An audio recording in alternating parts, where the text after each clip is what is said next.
Line Denim News, ang sakit naman nito. Nagulat ang mga marites sa inamin ng aktres na itago na lang natin sa pangalang Say.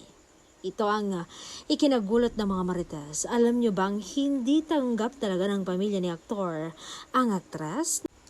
Napipilitan lang sila dahil sa career ng kanilang anak. Dito kasi sumikat ang kanilang anak ng bongga. Pero ayon sa source, ang good news ay pinaglaban talaga ni aktor ang pagmamahal niya kay aktres hanggang sa nagustuhan ng pamilya ni aktor ang nobya. Bongga, bihira na lang ang ipaglaban, hindi ba ang haba ng hair ni aktres?